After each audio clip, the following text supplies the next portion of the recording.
Do you have lower back pain and have you tried out stretching? It gave some relief for a couple of hours till 24 hours. But after 24 hours, the lower back pain came back again. Stretching itself isn't that bad, but there's one critical step you are missing.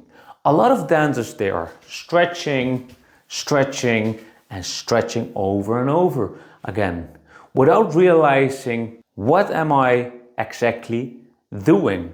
So in the lower back, there's a region of 4 muscles below the lower back. So we have the hip area, the hip flexors, the outer glutes, the adductors, and the hamstrings. These 4 muscles are very important for relieving the lower back pain. But before you're gonna stretch, you need to activate your muscles. If you don't activate your muscles, you're just yanking into that range of motion and forcing your muscles into that range of motion. So what you want to do first is activate the muscle by a certain exercise that's specifically for that muscle that you're gonna stretch, and then you're gonna stretch. So that is what we're gonna cover today. Before you're gonna stretch your specific muscle you want to stretch, you need to activate them by doing a specific exercise. You can definitely do a general warm-up like a run, rowing, rope jumping, that's very good. But you want to target the specific muscle that you're gonna stretch. So we're gonna start with the first muscles, the front of the hips, aka the hip flexors. So they are attached here to the lumbar spine, aka your lower back, and it will create an anterior tilt. If you see closely, the pelvic will go up like this, and then you will get more compression in the lower back. So that's give that pain in the lower back. And when you stretch this muscle will not only become more relaxed and it will lengthening, will become longer. Your anterior tilt will also go back into a neutral tilt, in a neutral position for the pelvic. So first thing first, what you're gonna do, you're gonna start laterally against a wall. You're gonna start off with your leg that's most tight. For myself, it's my right leg. I'm gonna stand on one leg that isn't gonna be stretched. The other knee is gonna go up. You have your feet pointing to the air so that you're gonna activate the muscles even more. And then you hold one hand against the knee. And the knee is still 90 degrees. From there you hold for 5 seconds because you want to give this a good pump and a good resistance. From there you lower your feet. And you do this between the 10 and 20 reps. And then you can change with the other side. Of course, you can use assistance. That's why you can stand against the wall. You're gonna continue into the stretch. So you feel the pump now really good in the hip flexor. You're gonna go to the next position. It's called the couch stretch. The couch stretch is a stretching exercise specifically for the hip flexors. So what you're gonna do is you have a pillow on the ground for your knee. My knees are very fragile, so I need to protect my knees. This can be painful for your knee. That's why you want to put a blanket, a pillow on the ground so you can put on your knee onto it. So first thing first, gonna put your knee onto the pad or on the pillows, pillow on the ground before the couch to protect your knee. And so you're gonna put your knee into the pillow, you put your feet already on the couch and you're gonna twist into it. If you see closely, I have a stick for assistance because there are different progressions for this. So level 1 is have one hand on your knee, one hand on the stick, or both hands on the stick. You can inhale in, exhale out, and have your butt muscles squeezed. If this goes good for a couple of weeks, couple of months, or maybe a couple of years, you can stretch out like this. So one hand stretched on the knee, or one arm stretched on the knee, and then one hand on the stick. Then you can release with one hand from the knee. Then you can release the stick, and you can go more further. Do this between the 20 and 40 seconds. Take your time into the stretch. What you don't want to do is lean back into the stretch because you can touch with your shoulder the back of the wall or the couch, but then you're compensating in your lower back. So it's more important lengthening your hip flexors than put your shoulders to the back. Take your time with it. We're gonna go to the second region. It's called the outer glutes. The outer glutes are your stabilizers. If they are inactive and they are weak, your lower back will take over the movements from your inactive and weak outer glute muscles, and this will create even more tension and more problems over time for your lower back. So that's why it's important to stretch out these peaches, these cheeks. So this is the activation exercise you're gonna do. This is called the outer hip drop set. These are 3 exercises you're gonna do. So first you're gonna start into a 90-90 position. You're gonna start off with your weakest glute. For me, my right glute is very tight. So I have my left knee in a 90 position and also my right knee. You first gonna have your hands at the side of your left knee, and from there you're gonna touch with the heel of the feet the ground slightly, and then gonna touch the left feet and do this over and over again till you have 10 reps. From there, you're gonna put the right knee again on the ground and then lift your right feet up into the air. That will create a lot of tension here into these muscles. This will give like the internal rotation in those muscles.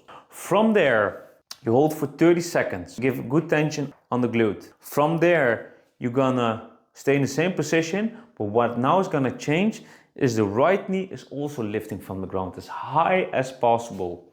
From there, you also hold for 30 seconds. After that, you're gonna lie down at the side, at the lateral side of your left hip and of your upper body.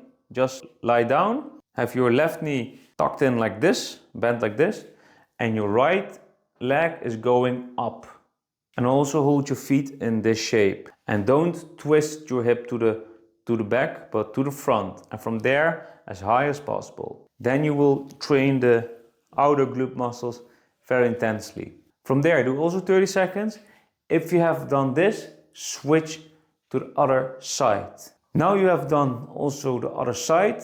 From there, you're gonna start with the pigeon stretch. The pigeon stretch is a stretch that a lot of dancers are doing. It's a very good stretch if you don't have any hip or lower back problems. But when you have, most dancers are doing them the wrong way. So what you want to do is get a pillow below your hips, put your most weakest glute in the front. So have your knee like this and your back leg to the back.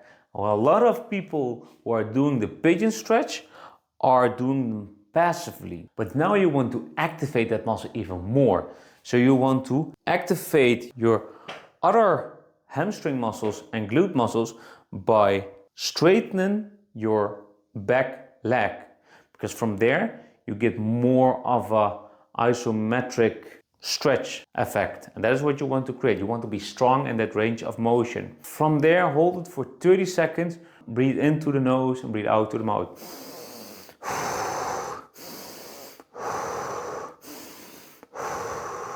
Then also stretch the other leg, do exactly the same thing, straighten your back leg. So important. I cannot put more emphasis on that. I will repeat it over and over again. We're gonna go to the third region of the hips called the adductors. Tight adductors will pull your pelvis into a round position, and you don't want to have this. So first we're gonna strengthening and activating the adductor muscles by doing a squat. Yes, a squat, late dance kings and dance queens. So you're gonna have a slant. With the slant, you're gonna put your feet, your heels slightly on a heel elevation. Push your knees to the side. Have your hands in the front and go as low as possible without rounding your lower back. You want to have your lower back as straight as possible. There will be a certain point where your lower back will collapse. Don't have that. You don't want to chill in your squat. You want to be strong in your squat. So for me, I can do it till 90 degrees. You squeeze your hip and your quad muscles and you will feel a little shake because you are doing an isometric exercise, and when you tighten your muscles of that certain area or your whole body, then you will feel the shake. Very normal, especially in the beginning. If you have done this between the 30 and 60 seconds, you step off the heel elevation and you feel it in your adductors and in your quads. You're gonna do the butterfly stretch, a very famous stretch we dancers are doing. But the difference between the butterfly stretch dancers normally do and that I will recommend today is the loaded butterfly stretch. Means you are using external force to push that muscle that you want to stretch down. You're gonna put your back against the wall, have your hip bones against the wall, put your heels as close